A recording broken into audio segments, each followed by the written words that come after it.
ದೇವಹೂತಿಯನ್ನ ಸ್ವಯಂಭೂಮನು ರಾಜಕುಮಾರನಿಗೆ ಕೊಟ್ಟು ವಿವಾಹ ಮಾಡಬೇಕು ಅಂತ ಬಯಸಿದಾಗ ದೇವಹೂತಿ ಹೇಳ್ತಾಳೆ, ನನ್ನನ್ನ ದೇವರನ್ನ ಚಿಂತನೆ ಮಾಡುವ ಬ್ರಹ್ಮಜ್ಞಾನಿಗೆ ದಾನ ಮಾಡು, ಲೋಕದ ಸುಖಗಳನ್ನು ಬಯಸುವ ರಾಜಕುಮಾರನಿಗೆ ನನ್ನನ್ನು ದಾನ ಮಾಡಬೇಡ. ಸೃಷ್ಟಿಯ ಆರಂಭದಲ್ಲಿ ಬಂದಿರುವ ಹುಡುಗಿಯ ಪ್ರಾರ್ಥನೆ ಹೀಗಿತ್ತು. ಇವತ್ತು ಕಾಲ ಬದಲಾಗಿದೆ.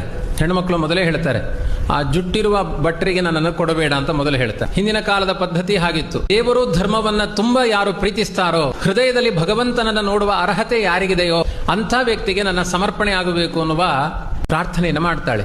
ಸ್ವಯಂಭೂಮನು ಹೇಳ್ತಾನೆ, ತುಂಬಾ ಜನ ಹಣವಂತರಾದ ರಾಜಕುಮಾರರ ಪರಿಚಯ ನನಗಿದೆ, ಆದರೆ ಹೃದಯದಲ್ಲಿ ದೇವರನ್ನು ನೋಡಿದ ವ್ಯಕ್ತಿಗಳ ಪರಿಚಯ ನನಗಿಲ್ಲ. ಬಹಳ ಕಷ್ಟ ಅಂತಹ ವ್ಯಕ್ತಿಗಳು ಸಿಗೋದು. ದೇವರನ್ನು ನೋಡಿದವರು ಯಾರಿದ್ದಾರೆ? ಈ ಕಲಿಯುಗದಲ್ಲಂತೂ ದೆವ್ವಗಳು ಕಣ್ಣಿಗೆ ಕಾಣಲ್ಲ, ದೇವರು ಕಣ್ಣಿಗೆ ಕಾಣಲ್ಲ. ಕಣ್ಣಿಗೆ ಕಾಣದೇ ಇರುವ ಭಗವಂತನನ್ನ ಹೃದಯದಲ್ಲಿ ನೋಡಿದ ವ್ಯಕ್ತಿ ಯಾರೋ? ದೇವಹೂತಿ ತುಂಬಾ ಒಳ್ಳೆಯ ಸ್ವಭಾವದವಳು.